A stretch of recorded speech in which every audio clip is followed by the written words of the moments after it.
Them to you in the order that they appear next to me. This is Sean Jones, Mr. Fidgety, won't stay still. the Riddler King, that's Sean Jones. This is B flat, this is B flat. And this is Mr. Timmy Hall. Timmy Hall is here.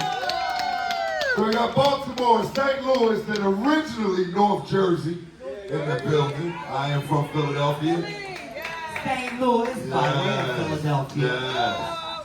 All right, so B and Sean are returning to the Soul Train Cruise. Timmy is the newbie. So Timmy, I'm gonna start with a question to you. Timmy Hall, Baltimore Police. How long have you been doing comedy? And did it intersect at a certain point with your police career? Were you a comedian or police first?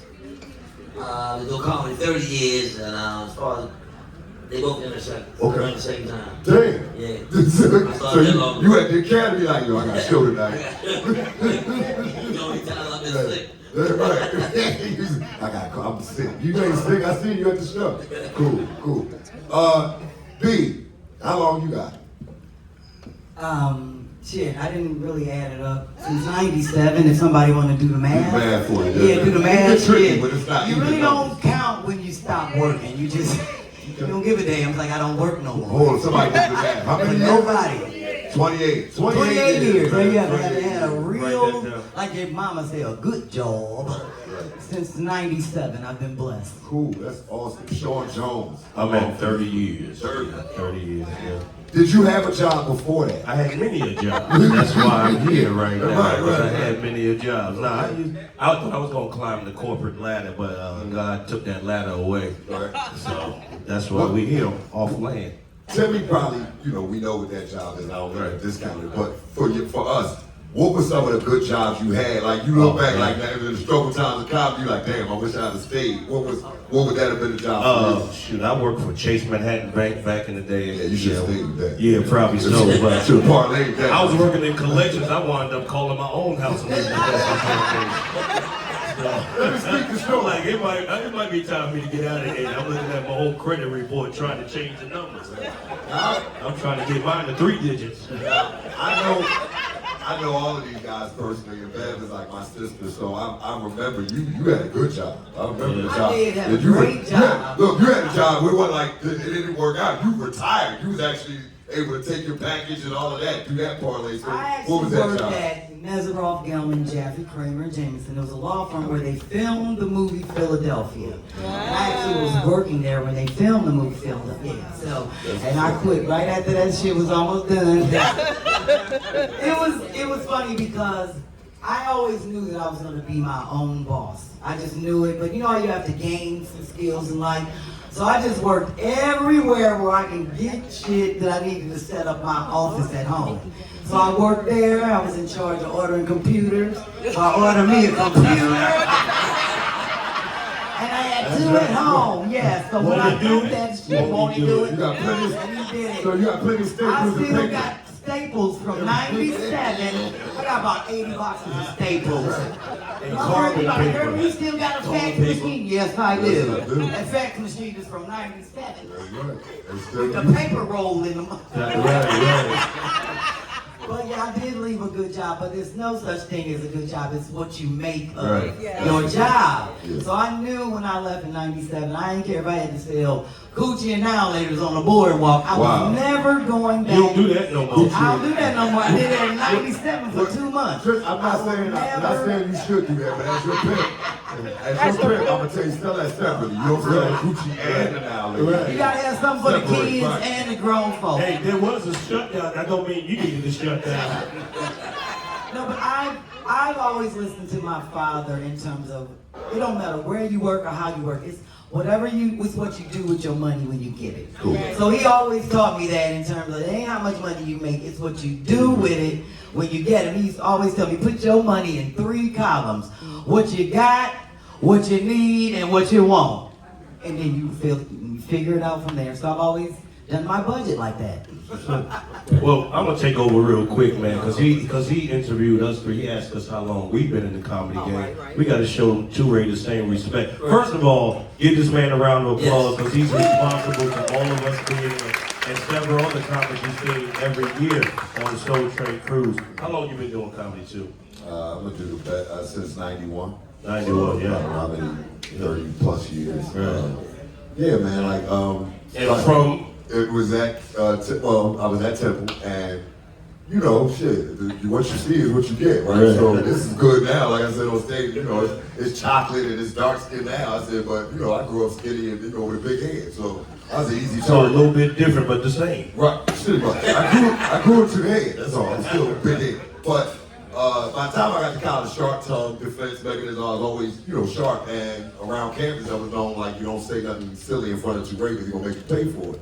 And this girl from program board was like, "You coming to open mic night tonight?" I'm like, "What's open mic night?" She's like, "You come tell jokes." I'm like, "I ain't no comedian," and you know how women can do. She looked me dead, like she looked looking through me. She was like, "You funny as shit." And that was when my journey started. I got the little bug, and I never looked back. So I've been blessed in that aspect of I pursued comedy, and it blessed me and returned to me a career. So, see, my shit ain't all. Yeah, I'm still good. It's kind of rehearsed. I've been asked that question a couple Right, times. exactly. So yeah, but, Reflect a Lifetime movie. yeah. Tell me, like we was sitting there talking about The Wire the other day, and you was like, "I really never watched it because I worked it." Right. What are some of the experiences like? I know being a Baltimore PD, like you wasn't in Haystacks County, bro. Like Baltimore PD, inner city Baltimore. Some of that had to translate to your stories in comedy. Yeah, it did. That's how I got the whole comic cop aspect. Right. Because of that. But, man, I ain't do shit. I got 2 arrests. He was already handcuffed when I got there. And one of those took place at the family reunion. No, bro, no. You got 20 years plus and 2 arrests. I'm older than my father. Your captain ain't shit. Your captain ain't shit. You like, he'll say nothing. He'll look at your stats. Oh, that's what's up. Being a female, can you, being a female, being a woman in comedy, the path is different.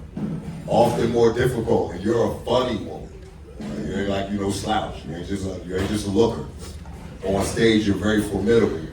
How are some of the obstacles? And I know you have a different perspective because you're not one of the people that let things stop you. But speak to some of the obstacles women would go through in comedy and pursuing a lifetime career in stand-up comedy. Well, the first obstacle you go through is dealing with all men, mostly, in this business. And not that they're in the power position, but they're more or less in a position to control who gets on the show. So it's rare that when you ever go to a comedy show, you see all women. It's usually like all men and they throw us on there. So one of the obstacles that I had to always get over is just to prove that I'm funny, period, and not a female. Because the men are like, oh, she gonna go up and talk about sex, she gonna talk about, the things that most men think women is like our go-to. So I always said it that I'm going to prove that I'm just funny. It don't have nothing to do with me being cute, nothing to do with how I look. I like that because when I walk out on stage, people are like, oh, she thinks she cute, she probably gonna act good. And then they be like, that girl crazy as hell, sound like my dad. So I really ease people. I ease them, but into me.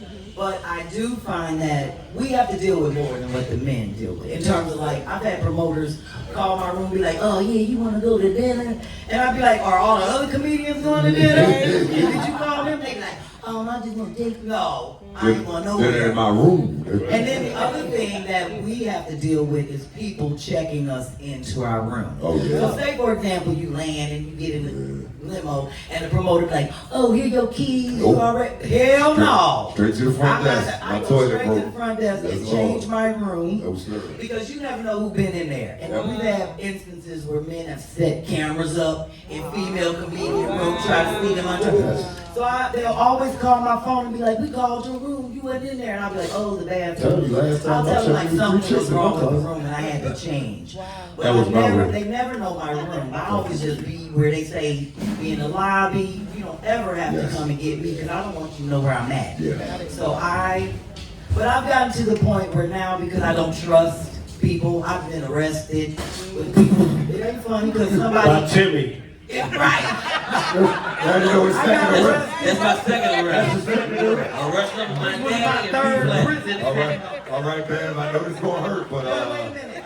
But promoter booked I'll get you out by the time the show starts. He put the janky ticket on a stolen Discover card. So when I came off the plane, they thought I was a part of the ring. They hit me up in Vancouver. I was on the list, couldn't come back in. So after that, I decided that now, if you're booking me, you just give me the flat fee. I book my own flight, my own room, my own car. Just like anybody else that got to go to work, they don't depend nobody take them. Right. So I just take myself to work and bring myself home. pause you right there. Yes. You spoke on something that road comedians, we're all road comedians, if you want to know. Like, I was thinking about this in the aspect of like we've been getting, we appreciate the response again. We love the fact that we were able to come on this cruise and perform for you, and not only with you among these other legendary performers. And we feel the response, we appreciate it. And it's like, you know, we get the question, why have I never seen you, or why have I never? We're working comedians. I'm not saying it's a big difference. We're not what you would call draw acts, right? A draw act is a comedian whose name sells tickets immediately upon seeing it. Eddie Murphy, Kevin Hart, Dave Chappelle. As soon as you see it, you go buy a ticket. You gotta come see us, and then go, oh, you funny. And then we go from there. But we're funny in the aspect of providing opportunity for the next opportunity for us. So being a working comedian, we have to go to the work. So what I was saying, from my experience, women always got their business together. Yes, we do. And I can honestly say, it took me, I'm later in my years of getting my business together. It was when I started going on the road with some more that I started paying attention more to the business. For you guys, Timmy and Sean, are you more aware of the business now at this point in your career than you were in the beginning? Absolutely. My wife takes care of a lot of my business. Cool. Like you said, Yeah. I'm not good with the business aspect. Right. You want My job a lot of is times do you the want to be jokes. artist, right? Do the jokes and come home. Yeah. She takes care of all the business aspect. Good. I just got mine together on this cruise, so I'm And you old head, like, I'm gonna get you together. ask me this question Sunday when we dock. T-Ray will tell you that when Right. I started out, Sean, I was doing everybody contracts. Yeah, she was- Right. I didn't have You did yes. mine. Yes. I used to do contracts. I would set up people's videos. I would do the photo shoot in my dining room. I was making money. I charged $100 a pack. This I was need about that- like 98. I need that For package real. And I now. would help them get their business together. I still Right. do that to this day Right. for comedians in terms of contract. They'll be like, "B, I need you to do my." Yes, and I charge. Yeah. And I charge a late night fee if you call me at the 12 o'clock, Yeah. like $50 when you're ready to get up. And we can't go Yeah. to her office because she don't let nobody know where it That's is. right. Leave her in the lobby. Right. You meet you on the corner like in a drug deal. Same job. Same No job. contract on the floor. That's right. So, guys, this game is, I always say we live a blessed existence being We comedians. really I mean, do. we're on We really do. cruises, we're in different cities, and we make, good money. What was one of your first successes that you would like to share? Like, what was one of the first times? Can I go first? Sure. I'm only going first because I'm the lady. Yes. Oh, I have double to say, standards now. Oh, My now first you want it. success happened in England. And it was when Rodney Perry and I were on tour in maybe like 6 cities in England. And everywhere we drove on the highway, we saw big ass billboards. Wow. And it fucked me In up. England? Excuse my, yes, I was Yeah. like, who knows us in Manchester, Yeah. England? It didn't matter Yeah. because we were riding around on the highways, we could see these. I was like, damn, we don't even get this. They don't even put my face this big on the flyer. Right. That's your birthday party. Well, that's your show. And that was in like 2006. Go. And that was then I was like, well, damn, if they sweat me like this in England, I feel like I'm successful. Right. Yeah, know, I'm not we gonna are. judge it by Right. We are, and it took money us a and all minute to that. get it, right? Yeah, It took, because exactly. you go on this journey, you like, I'm trying to get there, and I realized, I looked up, I'm like, man, I have a house, I have a car, everything, it is paid for by comedy. I mean, it's like, I am successful, Yeah. you know what I mean? So, Yeah. when, and I just want to tell a quick story about that, like, B, you always had a star power, you always had a it thing, a factor, presence. right? A presence. This is before my twins was born. So Tell it was this at least story 20. one more time. This is just, it's amazing to me. It was just one of my first times because this is what I tell young comedians growing up. It's like, you got to put in the work. Right? I was sitting on my couch like a Tuesday afternoon before I'm tripping because I was in their park. I was still living at Adams Run in Philly. and got a phone call, and they was like, yo, you wanna go to Minnesota for $250? I'm like, I ain't going to fucking Minnesota for $250 tomorrow. They're like, Wednesday, you wanna go Wednesday? I'm like, I ain't going all the way to Minnesota. They're like, you know, we pay for your flight, put you up, but it's $250. I'm like, so I don't want the phone, my boys in there, you know, my roommates' body, and they're like, what else you doing? I was like, you know, like they take turns being polite, but one of them like, I mean, you can stay and chill with us, or you can be back tomorrow with $250 in your pocket. So I call Mr. Motorbag, I get on the show, so me and we do the show. After we go to a little after party and shit. I don't like fishbowl, meaning I don't like being in VIP. I don't like people staring at me like it's like I don't like concerts. I don't go to concerts because I don't trust crowds. It's like I know what these niggas on stage are doing, what y'all doing behind me. So it's like, so it's like I have that effect. So we sitting in the VIP, we chilling. These dudes, a whole bunch of dudes just staring at me, just staring at it after a while, just the North Philly kick in. I'm like, the fuck are these niggas looking at? Dad was like, me, nigga. I was like, oh shit. Every dude in there was like, I was like, oh, is he like me, nigga? So, that in fact has always been there. That quest for success has been there. Tell me, one of your first successes when you looked up was like, you know, this is good. This is something I want to say so much success. I think the biggest blessing thing when my son was able to see me perform for the first time in the theater. Okay. Like I stand ovation. You did good. And he looked at me in my eyes and it's like the look he gave me was like I was a hero and I wasn't. Yeah. I was shit before that. Right. Okay. Standing ovation made me a hero. Impressed. Right. Now I'm back to that shit. Right. He was seen a little bit. Another first show. That's what it is. Right.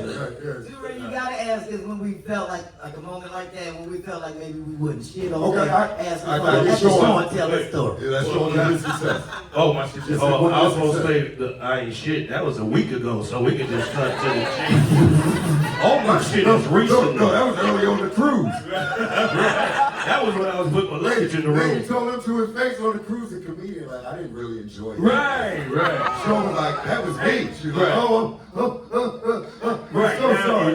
but we'll get to that. Let's part get to the later. successes though, man. Oh man, it's been so many blessings. I don't know if I can call it successes, but I just say blessings. Look, I'm with B. England kind of said it because you're outside of your norm, you're outside of your element, you're in a whole different culture. And for them to be receptive and show you so much love, that's overwhelming, especially when you walk. We was at the Bloomsbury Theatre in London, over in the College of London, and it's like 800 people that speak in cursive. That's what England people do. And so to get love from people that you didn't even think understood what it was you're saying, it's so overwhelming. It's such a blessing. And then the one after that, like recently on some real stuff. Like I said, I've been doing comedy 30 years, and I've done a lot of projects, some movies and stuff. But that commercial that's out now that all y'all hate, for people to actually come up to me and they say they hate it, they like it, but people to recognize me when I'm walking down the street, when I'm just being me, it's a blessing, man. It just lets you know that God is in me, you know, God is leading my path. Yeah. And it's nothing more overwhelming to know that God has your life in his hands and you really walk in the path. Not many words. Yeah. For me, there's just times and there are moments of man, I wanted that. And one of them was very early during the Boston Comedy Club in New York. I would go to the Boston Talent, and Will Sylvester used to run the Boston. So Sunday night workout room, we'd go up and you see a bunch of comedians on showcase type. So showcases like everybody's doing 10 minutes, like what y'all saw in the main theater. That's how showcases are. And with music. With music on time. But so I'm doing the Boston, and I've done it like 6-7 times. Drive up from Philly, just happy for the opportunity. I'm a young comedian, happy to get on. And I go to a pizza shop afterwards, like it's a little pizza store down the street. I go to a pizza shop, and the New York dude was like, dude, real hardcore New York dude came up to me. He was like, yo, you funny as shit, God. And that, for me, just in my head, I'm like, yo, funny, somebody from New York think I'm funny. And then I was like, yo, wow, that was cool. So a couple moments later, Will Sylvester walked by. He was like, Touré, Will got that heavy Haitian accent. He was like, Touré, you get your money? He has not only a Haitian accent, he has a list too. It's a lot. It's a lot. It's heavy stuff. Yeah, it's a lot. You gotta put a penny on his head. I'm gonna tell him y'all talking about. He know. You ever said Haitian stuff? Right. Why you? Put a penny on his head. He's skipping. So Will was like, "Where you get your money?" I'm like, "Money? I had done the Boston 6. I never knew you got paid for it. I just wanted to do it. I never knew you. So the ability to do it and be good at it, it was something that is always motivating and it makes you feel like you're in the You are right your own place. business. Yes, yes. So let's flip it back. All right. And I'll answer first. Work one of the worst times, or one of the times you didn't think it was going to work out. Man, this. I don't know what this was. This was about 10 years ago, maybe more, maybe about 15. It was just things that just wasn't going what I wanted them to go, or connecting the way I wanted them to connect, and taking too many losses and financially it's not making sense, right? And I remember I'm going to do a spot. I'd already resolved in my mind, I'm out. About to go get the job at Southwest. My mom a union steward at Southwest. I'm out. Stop smoking so I can pass the drug test home. So, but I go to get dressed. I'm going through comedy on the waterfront. Like I'm going through a spot of comedy on the waterfront. But I go to get dressed. I'm all dramatic, open the closet, my shirt. My wife's sitting on the bed. I'm like, I lean back so she can see my face. I'm like, you think cops that know they're retiring go still get dressed up and put their bulletproof vest on? She's like, well, if you don't go to work. I'm like, I just felt bad. Like I didn't feel like doing this if I wasn't going to be doing it, right? So I go, I do the spot, I'm funny and whatever. And the next day somebody called me for some work. And then the next day, it was the next day. It was like, I can't start the job at Southwest because I got bookings. And it was like, I'm not supposed to be at Southwest, I'm supposed to be here. So, you gotta move through. For you. I want to talk. Sorry. Y'all don't clap for you. I don't know. Step on the clap. You want to step on my applause. Right. I'm sorry. I got this shit in your voice. Right. I got a situation. It was like an L, but it was outside the comedy. It was in acting. I had an opportunity. I had an agent. I was working in Las Vegas, and my agent called me and said, I got an audition for a new sitcom. So he sent me the script, and I straight up was like, Mike, this is trash. This script won't go anywhere. This the word. It's not funny. He said, I don't care about it being funny. I've got you an audition. Go ahead and do it. So Monica Swan was one of the biggest casting agents in Hollywood. She's responsible for all the black television comedy shows and stuff like that. So I had an audition with Wanda Swan. So I fly back from Vegas to LA that day, do the audition, and I just go through the motions. I mail it in. That's what we say when you just go through the motions. I just mail it in. I didn't put any emphasis. I didn't put any studying into the part, the character. And so I just went back to Vegas and worked back in Vegas like I was doing. And after I realized what sitcom it was like an L in my, and I'm gonna tell you, you're gonna be like, get the hell out of here. It was a sitcom, Girlfriends. I was reading it from William, the character of William. Yeah, and because I decided to say the script wasn't good, regardless of what the script was, I should have put the best me out there. So I could have made it the best script or the best sitcom ever, but. And with that being said, the guy who played William, I can't see anybody else playing that part. So. You could have played William. Nigga. Well, you could have been. You definitely my could have played therapist William. told me to give me my own reality. All right. I deal in reality. You fucked up. Hey, You fucked that up. I needed your weed friends to set me right. Right. You fucked that up. B. Now, for me, and I've done so many things, and I've had so many no's and yeses, and I just chalk that up to the game. Yeah. I'm gonna tell you, my worst moment was when I did my niece's college. And that bitch was like 25. She's like, I bet you still doing comedy. Oh, wow. Still doing Yeah, it. she's like, you still doing it? I'm like, bitch, I'm at your school when you booked me. Wow. And I was like, God damn, she grown now. Look when she was born. It's like, yes. And I thought about it, I was like, yes, this is my career. Yes. Like, I am still doing comedy. But she said, like, bitch, I ain't seen you on TV since I was two. Right. Exactly. The basic I'm person like, damn, I am at my niece's. This bitch is 25 now. Yeah. She ain't graduate school. Come on, oh man, you still doing that shit. the basic person walking around looks at it like, if I ain't seen you on that, how can you possibly be a successful comedian still working? Timmy, for you, what was one of the moments where you had to rethink it or might put in some overtime hours? It was times when I wasn't getting booked, and I got booked for a free pass. I killed them.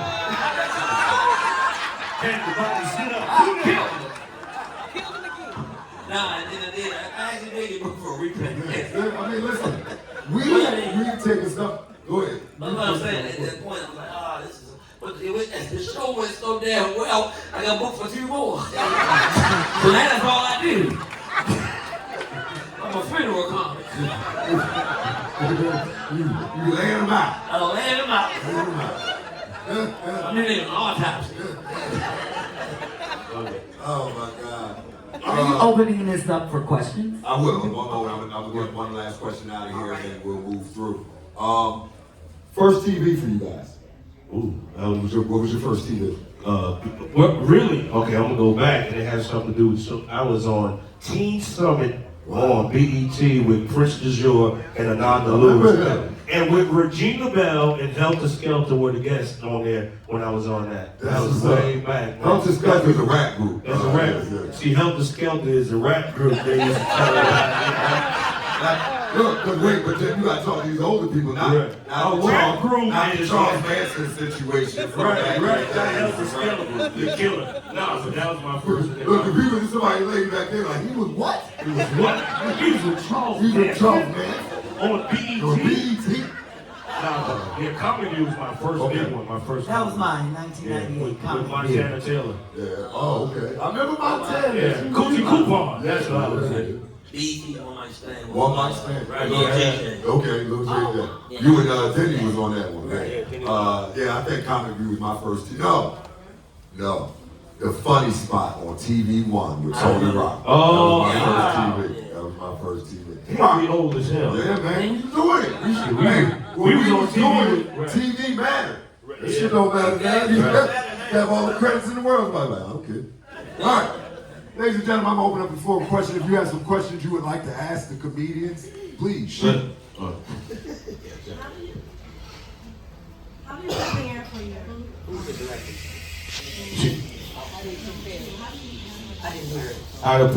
How do you prepare for your performances and how do you handle hecklers? I can't say I'm prepared in front of this audience. Right. You got your moment with the candles and Right. baby oil. No, you know, I have a ritual that I do. I have to write my set list on a napkin, not a piece of paper, not anything. I have to get a napkin and write my set list down because when I write it down, for some reason, it stays in my head and I put it on a person. If I don't have it on me during the show, I kind of feel like my balance is off. So it's just, I guess it's just a superstition that I've grown to depend on. So that's the way I prepare with hecklers. Come to the show tomorrow night. I'll show you how I handle it. I knock people teeth out their mouth. Anybody was here in January, you know what that means. We had a young lady that her whole framework fell out when she was trying to talk. Yeah, but what happened was she had the wrong set of teeth. Those are chewing teeth, not talking teeth. There's different sets. Another question.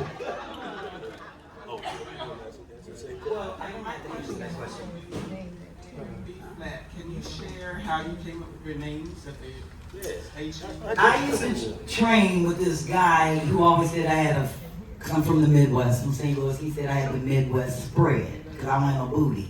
So he used to always, my name is Beverly, so he would just call me B Flat Ass. All the time. All the time. And I was so angry, but I'm gonna tell y'all. Dad, I never knew that. This is the funny shit. This is the funny shit. I used to work out at this club called the Sporting Club. It was part of my corporate job at the law firm. Yeah. He was the trainer. He always called me B Flat Ass. He used to work for A.G. Edwards, and he got arrested on some crime, all this crime shit, and went to jail on some white collar shit for like 6 years. So when he got out of jail, he sent me an email because he had saw me on Comedy View talking about, I'm the one that gave you that name. How you did? Girl, I called my attorney and got my shit trademarked right then and there. So that was it. I got my shit trademarked in like 99. I was like, oh, you're not about to sue me for that name. So yeah, I dropped the ass and just kept the B, but I spell it B-P-H-L-A-T. The P-H is for Philly, the L is for St. Louis. You have to see how I do it. The triangle is because I'm a Delta, so that's the A. And then the whole shit is musical, so it all, God did that. It all came together. Won't he do it? I truly bought the music. I thought it's because you was a musician. Like, right? No, the triangle is I called don't me think a B-Flat husband do it. Ass. I don't think a husband do it. He said, what? The beef flat. That is hilarious. My name is Q-Ray. That's my name. My name is Q-Ray. It's T-U, capital R-A-E. My mom named me after, my mom used to work at St. Christopher's Hospital for Children. She used to work with an intern named Fade Toure. She took his last name and corrupted it to my name. Because his last name is all one word. My last name, my first name is 2 words. It's T-U-R-A-E. And that's my name. And so I grew into having pride for it as opposed to trying to figure out something to call myself or name myself. So I just like this. It's unique. It fits me. So I just grew into it. And later in my career, I was running around Toure Gordon, like, I know other Toure's in the business, so I dropped that. And my daughter, I gave my daughter's name after me, so like, that's Toure Gordon, I'm just Toure. Oh, I changed my name. You did? You changed your name? Yeah, it was. My father called me, don't call me no more.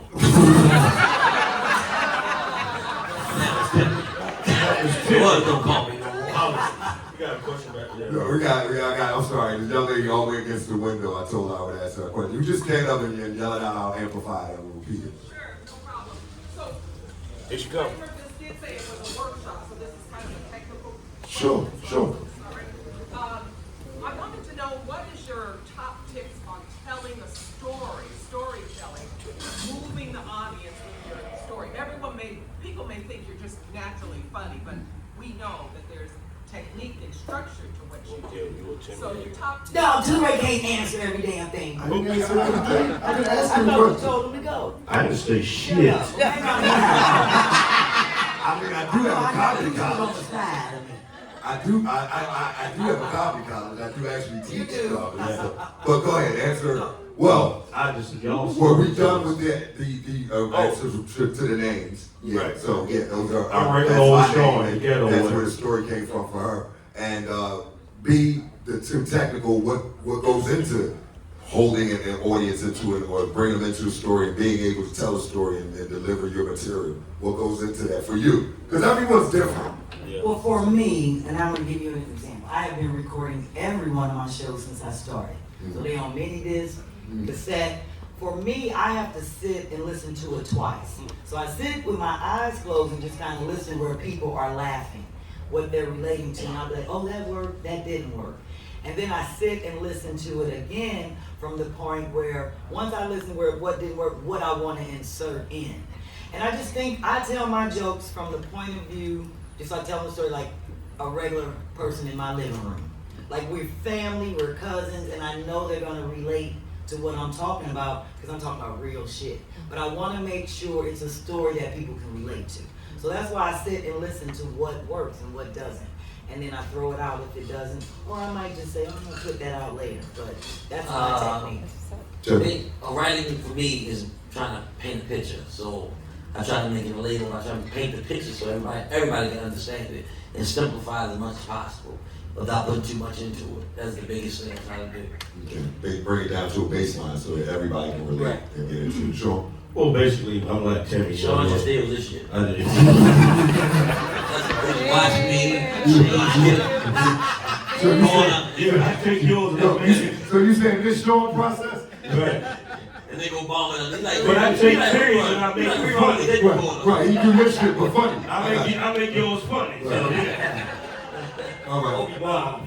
For me, it's always it's a kind like I'm not as practiced because I don't know, I'm talented. No, not that. I'm on stage a lot, so I don't have. I'm right. I have the opportunity to work things out, see how they sound in live action, get that feedback. So if it's something that I'm doing and it works, I'll start to morph it into the joke it needs to become for it to become material before after it's commentary. Because a lot of it just starts as commentary. It starts as something I thought, something I wanted to say, and then I'll move it along into material as a joke, and then the ability to connect to the audience. You have to. I was telling I was sitting with the chefs and I told a story about teaching my mom football. My mom's an Eagles fan because she lives in Georgia, born and raised in Philadelphia, but she lives in Georgia, and but she didn't understand football until about 4 years ago.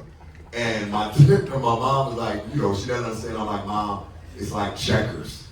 The point of football is I'm trying to get to your side. So in football, they try to move that football to my side of the field. I'm trying to move football. I said, I'm trying to get to your side. When I get to your side, that's a score. I had 4 opportunities to get to your side before they had to turn the ball over, where they give me another 4 opportunities. I had 4 opportunities to move to you. So when I played, long story short, she said, like, oh, I get it. My dad's like, not fucking long, I'm trying to explain football. You can't explain something to someone with where you are. You have to explain it to them with where they are. And it's the same thing in comedy. So, yeah, there you go. Brother in the hat. What is the best comedy performance that you've ever heard from another comedian, living or dead? That's dope. Richard Pryor in Long Beach. Cool. Yeah. Was it a special or just a It performance? was the one when he what was the one when he said he shot In the car? red suit? In the red? Yeah, when he said when the cops come, they don't shoot cars. He said they shoot nigga. Yeah, it is. That's the one. Thank you for taking up one of those words. Yeah. Thank you for picking up the phone. Listen, man. Eddie Murphy delirious. I can't speak on that because I don't watch comedy. I don't Everybody knows me, I don't watch. You know what it is? I guess because I do it, I don't watch it Right. at all. I I'm can a dig horror it. fan. I can dig now. I haven't seen anybody special. I'm not at that Thank you, level. Lee, for not watching my special. I'm sorry, Sean, and I'm not gonna watch it. Just let me know. Watch mine. I ain't watching nobody's shit. I ain't Yeah, watching it's nobody's been shit. She posted. just told you she did. Okay, but it's fine. All right, we have to You know talk what it after is? this I don't interview. study comedy because I don't want any other influence. Right. So I I think don't that. watch it at I all. understand that because I'm like that, but not to that. I don't watch specials like now. Like I don't watch, but I can't say that I didn't see the great ones before. Right, I think before I started doing comedy, yeah. So let's just answer that question, man. I mean, it's super great performances, man. I mean, I seen Mark Curry on the Cat Williams tour choke the shit out of an arena, like straight up everybody in the arena. So we've seen a lot of performances, but the greats will always be the greats. And I mean, I do put Eddie Murphy in a different class, and I say Eddie Murphy raw because it was a little more mature, and you can see the act like he was a better comedian. Like at Delirious, it was like he was wild and funny. By the time he got to Raw, he was wild, funny, and he was a better comedian. And what people have to understand, this is why I tell comedians to talk all the shit you want about Eddie Murphy. I'm like, he was 24 when he did Raw. I got a 24-year-old living in my house right now. When I tell you, that's amazing for him to have that body of work, and he was 24. So, yeah, awesome performance. That was one of the best I've seen. Oh, Mr. Still had a question. Johnny's still in the house. Johnny Still, ladies and gentlemen. Johnny Still. Okay. I wanted to say that I listen to comedy and I love comedy, but after this cruise, I have 4 new favorite comedy. Thank you very much. That's why, that's really what we do it for. And I will search out you all wherever you are. Yes. And try to support you all. We're going to do the same thing for you, John. Appreciate it, man. Thank you. Comedians. Thank you very much. I mean, and that is honestly what we do it for. When I was speaking about draw acts versus working comedian, we do it so that we gain new fans, so that we gain new supporters, so that when we come to your town, you go, I see them and I'm coming back to see them. Thank you. The thing is, this is organic. Yeah. Not like streams and things Yeah, like that. exactly. It's better with the organic thing. Ain't no editing in this. Yep. Ain't no editing straight. My man with the South Town. Auditions. I'll kind of add something like that though. Like, y'all came from 30 years ago, now you got the social media era. Like, how do y'all leverage like the social media platform and the new style of comedy versus the old way? I'll be the first to say that I'm so not into notion. I don't even remember the last time I posted. But I let people speak for me. I don't brag on myself. I don't even take pictures by myself. I won't take a picture unless the person is in it. I just never, you know what, I don't care. And I don't let me get roped into like I should be doing this. Everything that I'm doing just happens for me organically. Ain't nobody ever hit me up. We get calls all the time on my phone from people just saying, B-flat, I want to cast your list. They don't be like, oh, I saw your social media. I don't even care if you see it or not because to me that's the virtual world that I don't live in. I live in the real world. I have people come over to my living room and laugh shit. Like, here I'm having wine, I'm working out a new joke, come over. That kind of thing. I like to be connected to people on a real level. Yeah. So I don't hate on anybody doing it. They doing their thing, it's a new way to make money, but that's just not me. That's just me. Well, I'm gonna say that we came up through the ranks, so we had to come. We all started with MCs, features, and headliners. With these new streamers, it's instant headliners. Never been on stage, have no clue about comedy. So you see a lot of them you go to shows, they all bomb. And what they do is make us the fillers for them. Right. So, I mean, so be careful when you go see these internet comedians because you might be wasting your money. You are wasting your money. It rinses itself out. This game purifies itself. And with what Timmy's saying is true. We are all 30. We had to earn the next position. Like we went from, okay, you got 5 minutes, you can host. You got 15 minutes, you can feature. Right. You got 30 now, you might be able to feature strong. Right. To headline, we come to the era of the headline, you have to be able to do 45 minutes minimum to an hour. You know, anything over that is on you, but 45 minutes after everything that already been on stage, and while they dropping checks. Yep. Because the industry derived, we came from when the industry decided how we went.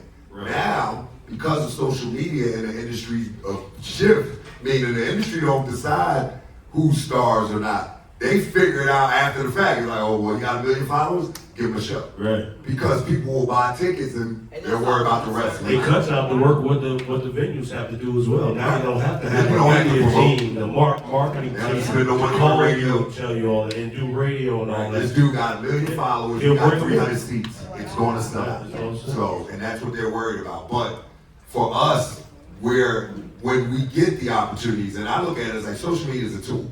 And I'll tell any comedian, it's a billboard. You can put stuff up on yours or not. People want to drive by. Right. Plain and simple. I put shit up on my social media, not to make money, but to advertise my appearances, put up clips of mine so you can see what I'm able to do. And it does provide somewhere for people who've never seen you to find you. But the most of us that have been working and veteran, we don't rely on social media for our work. Yeah. We rely on it for you to see us or be able to attach to us, like hit our websites or something like that. So, yeah. My man back there. Yeah. I'm like, we really enjoyed you guys. I got a question. Thank you, brother. We all grown. We know this business. How do y'all deal with your family? Y'all kind of bring my uncle to stand well in. Like, when y'all get home, do your cousins be like, dude, you got to put me on blast? Or how does that feel? Well, you have a good attorney I'll on. let Ben answer that. I get that all the time because my family, they know me. I take everything to the stage because life is funny. Right. So they don't be saying shit around me. And I be looking for them to do some shit. And that's why my mama don't talk to me to this day because she lied and told all the people in her assisted living, you know, my daughter this, my daughter that. And then they saw my Comedy Central special when I talked about her ass. And now she mad about, I told them people you was gonna buy me a car. I told them people you had all this money. I told them, you should have told a lie. You should have told her ass I want to talk to you. So I get it all the time. Like my family, they try not to do shit around me because I'm like, girl, if you do that, you know I'm talking about your ass. Right on the stage because it's stuff that we all can relate to. And remember, comedians say the things that people don't want. That they think about. Yeah, they think about it, they don't want to say, but we'll say the shit. In my Exactly. family, but things don't go right. Like they don't really get down and be themselves around me because they know I be sitting back like, Well, I'm waiting on your ass to do something. well, my family divorced me. That's how they get out of that situation. But that happened the last Soul Train group. Yeah, my therapist said we dealing with this the court. This nigga was on his last cruise like this, the whole cruise.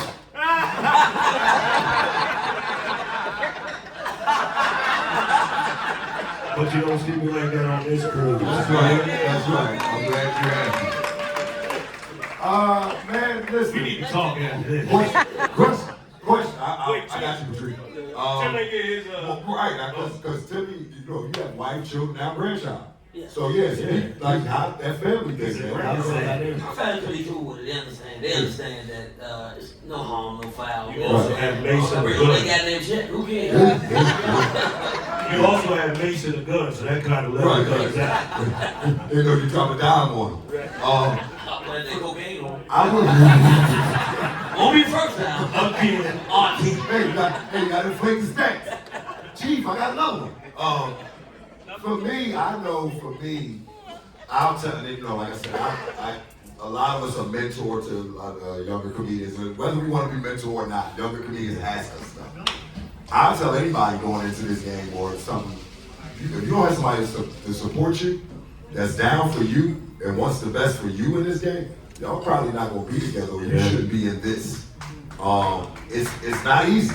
You know, shit, I'm not home now. My wife is home. You know, so it's not easy to be on the road 350 days out the year and still do some of the things you do. Yeah, like we grind, man. We be out here doing it.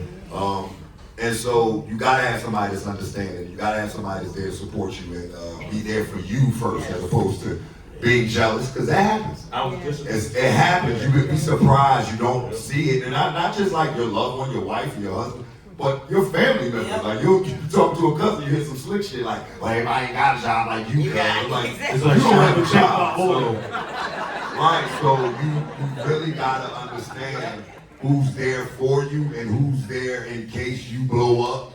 You know, I have friends and cousins that have never seen me perform. Or like, they recognize me when other people say, "Yo, your cousin funny as shit. You know that's my cousin." You ain't never seen me. How would you know? So it is what it is. But you surround yourself with people who are going to be there to support you and understand what you do. It's really hard. Yes, it is. It's hard because of the fact that people, you know, we really living our dream, and a lot of people have dreams and they never accomplish them. Not even try. Right, exactly. You gotta support them. So this mentally is a mental way to tell you. Definitely. Patrice also. Well, fabulous singer. No, Patrice. Y'all give it up. When you guys walk on stage, is there one truth underneath the jokes that you want people to pick up on or to feel? I do pee. No, I'm just I think you said I do pee. I want people to feel that when they see me, what I'm talking about is real. Yeah. That's what I want them to pick up on, that what I'm talking about, that they can relate to and it's real. So when they come up to me, they be like, "Girl, I got that panty line on too." Right. I think, and you know what I'm like saying, real. not to answer for you, but I think when you watch B-Flat, you really see there is no veil. Like, it's like, oh, that's who she is.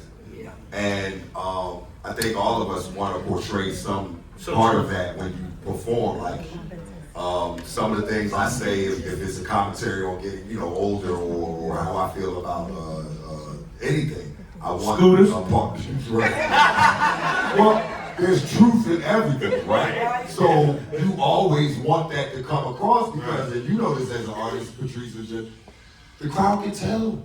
Yeah. With his face. That's the biggest The part. crowd, they look at you like, you don't get down like that, right? So, and as a comedian, that's the worst for you to be standing there naked and fake.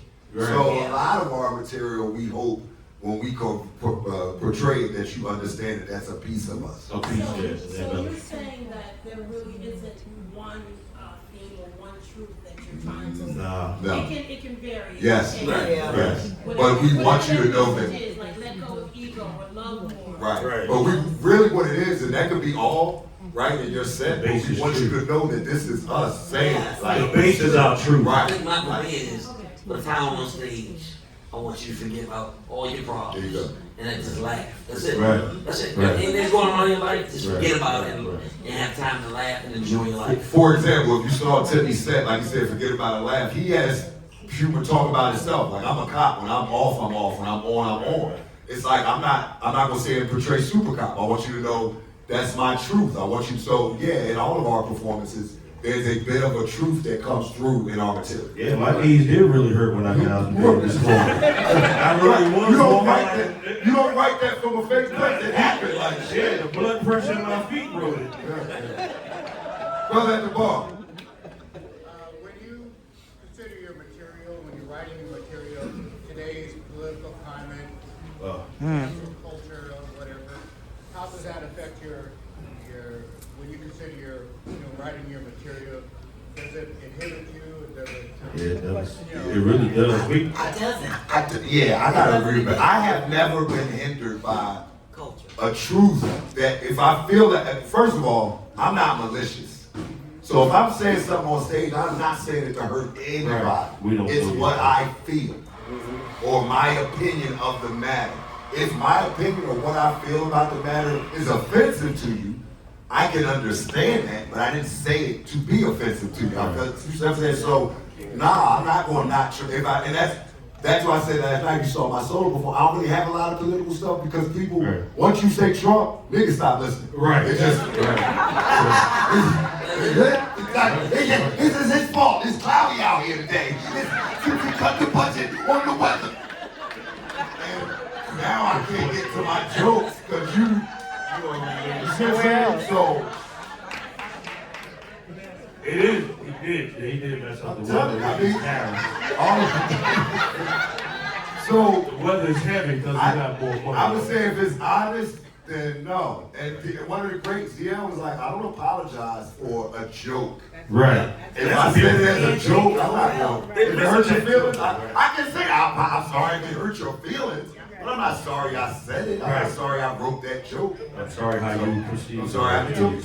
Yeah, sorry that your feelings was hurt. But people have become very sensitive. They start to personalize. That was the one thing, just going back to what you and I were talking about, the lady that she made the comment about. It was one particular joke about a man's situation that she could. I can't relate. She can't. Well, we hope not, sir, man. And you would. You shouldn't be able to relate to this. It's like, I can't relate to a pap smear. Right. Well, that's a whole other story. I've seen a few. Don't y'all get tight now. What he just asked. Nah, but that's what it is. You know what I mean? Some people just take something because they can't relate to it, or it might not align with what they think. It's automatically a bad joke. It's automatically something that's attacking or something like that. And that's not, like Toure said, anything that we say to you, that it's nothing personal. We don't know you. And I don't have the malicious bone in my body to write a joke that's going to hurt you. We are grateful that you show up to watch us. So why would I want to do something to make you feel as though you never want to see me again? So there's no, understand that. That's not what we do. Like we saw a scene the other day, and it was us and the chefs, and we saw this scene, and we talked about it, and we laughed at it right then and there. Well, when we did the big show, the scene was back in the theater. So after the show, the chef was like, I thought you were gonna say something. I'm like, if I say something, the scene is ridiculed for the rest of the vote. Because everybody in this theater that heard that joke, every time they see them, they're gonna go, and now I'm a villain, as opposed to just a comedian. So I ain't say shit, it's not about that. I didn't come to hurt your feelings. Some jokes from us. Right, so right. We had many jokes for me. We'll go right down here in the front. I just have a quick question. Do you ever just do a show off the cuff? Oh yeah. Wait a minute, what is off the cuff? Like no money? No. Freestyle. No. You mean like if you at the family reunion and you just jump up and steal jokes? Or? Just, you mean you're not prepared. Just go out. I always do that. You know why? Because I be high. I have to record my shit because I don't remember what I said. Oh yeah. So a lot of my stuff is off the cuff because it's like I'm just going with it, and that is exactly why I record my shows. And sometimes you stumble upon some gems just. Yeah, I'll be like, damn, I don't even remember saying that or. But yeah, I'm already most of my goofy stuff as is shit, so you know I say shit. Whatever come at me, I'm taking it. I'm gonna run with it. Me and you read more calculated. What you what? Yeah. We write our stuff. You were off the cuff, but I walk you into a joke. Right. I know what I'm saying, and here we go. I'm here to walk you into this joke. Ain't that right, Johnny? Right. If you make a move, people always go, don't talk about making the show, don't make me notice you. You gonna get it. Stay still. Don't make no sudden moves, and everything will be good. Bravo, ahead. Do you guys ever turn it off? It's off now. It's off right now. All of you guys are really, really funny. Thank you. I noticed that you guys are interacting. One got a joke, another one got a joke, another one got a follow-up. You know what that is? That's chemistry. Right. We also all know each other. And we're friends, and we all know each other's husbands and wives, and I done babysat some motherfuckers. Child, I stayed in this house a long time ago. We lived in Atlanta. Yeah, You had your fifth wife. Remember that time? Third remove. Something telling me it's not the women. Push that face of accountability. Walk your ass off. Hey, be fat booty. You can't get no audition. You can't audition at all. I am going to the American Bandstand cruise. You want to take a white woman to that one? Don't y'all get them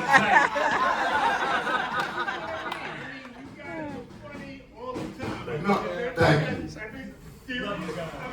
I mean, yeah. I'm sure if you ask my loved ones, look, when you see me in the morning with my glass and my iPad, I'm paying a bill. I'm dead serious. I'm scrolling like this. Good morning. I just want to say, the reason why, like, it might seem like I'm always on, man, you just don't understand how much of a blessing this is. So when you got God on you and you got people around you, you got energy, I feed off energy. Right. So I can't help but just enjoy life because God knows I've been through a whole lot.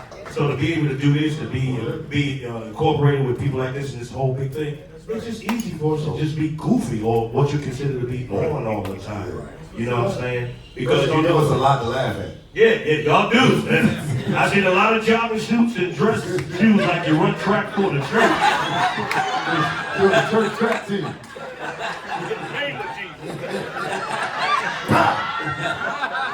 I'd like to say something to this girl that asked about our chemistry. One thing I like to say about Terry, and I've been knowing him since we've been in this, he's very strategic in how he puts together these shows. So he's never going to have anybody on here that's not funny, that he doesn't know, and that's not professional. Because it doesn't serve him to be bringing people on here for somebody to go like, ooh, that one comedian too, that was whack. Because we have to be on this shit for 7 days. You don't want to hear that, and you don't want people to fuck up Tuesday, you gotta wear that shit. You got another show to do, and they're gonna be like, I ain't going to see their ass, they was whack. Look, right. Look, they say that's him, but they don't speak. They just do it. Right. And you don't want that. YouTube alone. So I can guarantee you most of the chemistry that you will see, if you've been on this trip since he's been coming on, he always brings amazing people. He keeps his ear to the street. He knows who's funny, who's not, and who can handle this type of crowd. Because everybody can't handle this type of crowd. And freedom, man. Yeah, like, exactly. This is a blessed position to be in. This is a great cruise. You guys know it. You pay for it. You know the price point. Exactly. With that being said, make sure you buy some merchandise. Oh yeah, that brings me to our next point. I have my merchandise, and B Flat has merchandise, and Sean has merchandise. And Timmy got bullets. Timmy got bullets. We only got one clip. So, but my merchandise has my life mantra. My life mantra is fuck humble, be amazing. I know for a lot of you guys, that's a lot to have on a shirt, but that is my life mantra. I believe there are times in life when you are tasked with having to dim your life so that other people feel comfortable. Right. I'm here to tell you I'm gonna never dim my life. Fuck humble, be amazing. So for y'all that can't wear that, I got Black Lives Matter. Now, of course, all lives matter, but I ain't make them shirts. I got the Black Lives Matter shirts. So I have them in the gift shop, but also today they right up here, so make sure you don't grab them and don't be with. I didn't know where they was. They right here. I didn't know they brought my stuff up. Yeah, they went up nice. there. Yeah. Renee and Star Vista, round of applause for them for hooking us up. Thank you, Renee. Whoever did it, we appreciate you. Yeah, mine is like, I'm at the age now, I ain't got time for a bunch of bullshit, so I'll let you know. If you run up on me after something I said to you, I don't fight fair, I just fight naked, so I'm just letting you know. You gonna always win. I might put this penis on your purse or something. And you can wear them to church events if you feel it. So, that merch is up here. And then B got a bunch of stuff. Yeah. Well, you know, I don't have anything here. No, but you gotta go online. They still go online. Yeah, they go online. Shit, but I'm gonna let you know, I only sell things that I can use. For example, I sell hot flash rags. That's right, they come 3 in the pack. I have one with me. This one says swagged in the sweat. The red one says draped in the drip, and then one says flash life, 2 hits to the neck. You know. I sell flash rags. And I just want everybody to know, I am on my own can of seltzer water and soda. I have a CBD line sponsor, CBD, THC, all that, and regular seltzer. But it's over there. I want you to look at it because I want people to order the can that I'm on. Because when you order, I like to autograph it, and hopefully you'll keep it. It'll be worth maybe like $10, maybe 10 years from now. Yeah. So I want you to get the can that I'm on or the flash rags. I sell Smokers t-shirts. Smokers is focused and smoking at the same time. I'm Smokers. Smokers. And it's trademark. I already got my shit registered. Everybody trying to steal my stuff. These two. But yes, all you gotta do is take a picture of the things that are over there, it'll take you to where you need to go to order stuff. And hers has no tariffs on it either. Exactly. Plus, I couldn't bring the CBD seltzers on the cruise, but yeah, I want people to hit me up with those.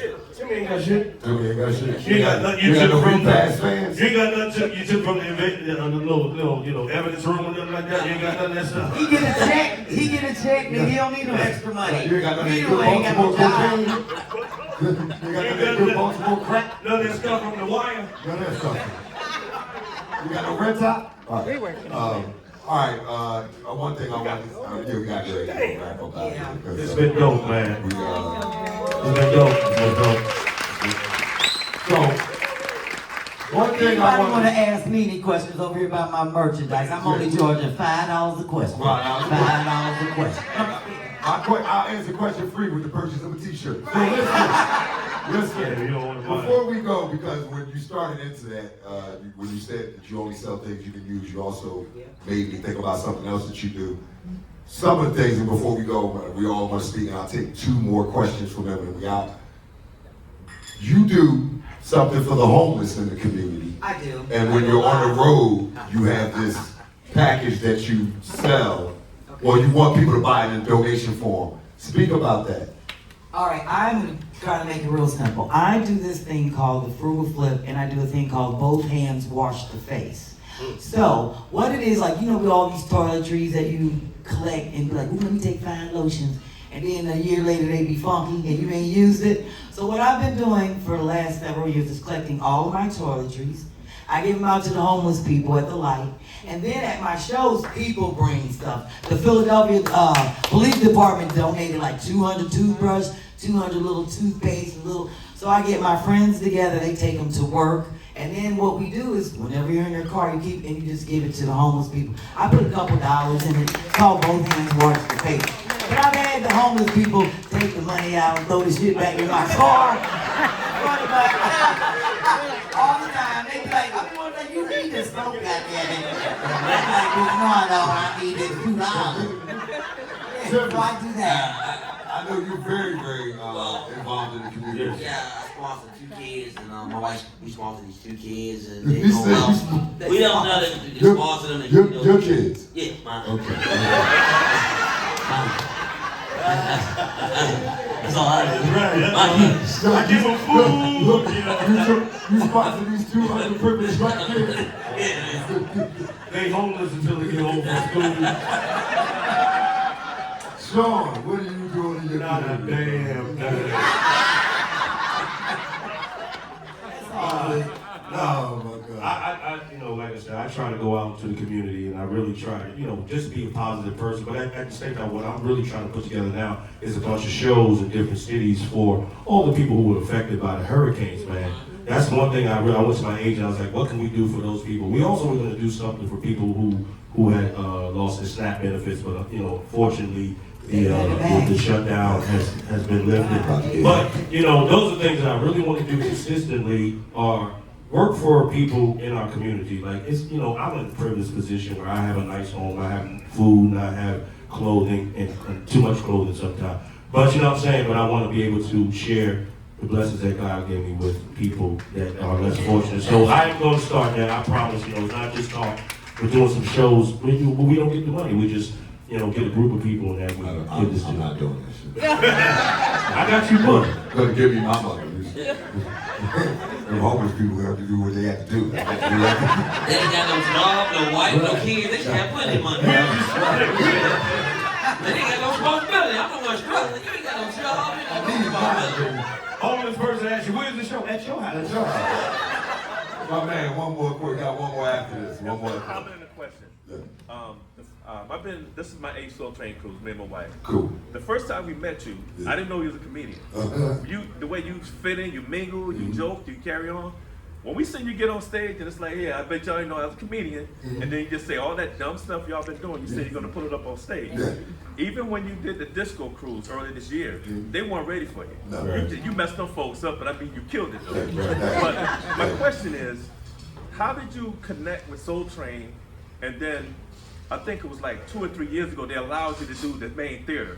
But I guess they put more on you for you to bring the comedian, the commit. Yeah. Great question. Yeah. Alan, the producer. You know, this is, you know, we don't like to brag, but, you know, Philly run shit. That's right. Philly, Alan being the producer, was booking the acts. Henry, UGO's band leader, introduced Alan to me. Okay. I came on here and they saw that I could be more than just a comedian, I could be an asset, so they allowed me to be. But when you came by yourself? Yeah. And I mean, my thing was just seeing the number one complaint we were getting, you know, we were in the Rolling Stones, it used to be called BB Kings, or is it BB Kings or the other shit, I don't know. But anyway, they changed the name. Yeah, they changed the name. So we had a Rolling Stone and then we was like, we couldn't get in. We couldn't get in. That was the number one complaint out there. And I said, I was like, yo, why are the comedians not in the big room? And they were like, well, how would we do that? I'm like, put in the big room. We all in this boat. And the fact that we started doing it late, it indicates something. Like, this is late night comedy. It's for a select crowd. It's unhinged. It's uncensored. And, you know, so in the response, it's you guys that make what we do possible. It's not me. It's all y'all, really. So, yeah, it really is. If you like something and you want it, we're going to keep giving it to you. Yeah. I know, like I said, I know all the comedians y'all need to see. And I'm so glad that I was able to, you know, be able to bring some of the comedians y'all want to see, and my friends. So, yeah, I appreciate it. But great question. So we're going to keep bringing it to you. One more. Well, first off, I want to say I live in Seattle, but I was born in Philly. Okay. Yeah. I don't really know that's about Philly. So, my question is, have you folks always been funny, or did you learn to do this? I mean, Fair question. Go ahead. Well, people always say that I've been funny. I think that was more sarcastic than just funny, but I got into this business like Teray by my friends saying, girl, you funny. not to be sarcastic, but my friends you know what say I'm saying. That means funny, it's a but I'm natural not talent. No, I'm funny, but I am not fun. Right. I'm all about my business. I don't need about shit till my business is I always say he reminds me of like Bleak Gilliam from the movie Old Better Blue. She was very regimented like that, like a little point of the day and a certain amount of time. Like if she got a show, you ain't gonna see her. Like, we haven't seen Bleak this week. She be like, I gotta start getting ready. I'm like, it's noon. She be like, I'm getting ready. She getting ready. We weren't even on the ship yet. I would say I don't think my true skill or talent is funny. I think I have the ability to communicate with anybody. I think that's my talent, that I can talk to anybody. Yeah. And so comedy allows you the opportunity to do that, to talk to anybody and tell anybody my story. So, but yeah, it's something I've always been able to do. I've always been able to talk. I've always been quick-witted. I've always said what I thought first, right? So my mouth goes before my mind shut. I just whatever's in there, it's gonna come out. Yeah, ask a 12th grade teacher in Catholic school about that. No, I've always been a writer. So I used to actually write for a lot of people. So I know it was really funny. And then I decided to try it, and then I learned. Comedy. Yeah, I actually learned how to be a comedian. So I've always been a writer. So it's no different. Party people, this has been such a joy. I just want to thank everybody that requested me to come back on this cruise. I'm here, I appreciate it. Thank you for facilitating that. All of our social media is available. I am at Comedy by Teray. I am showing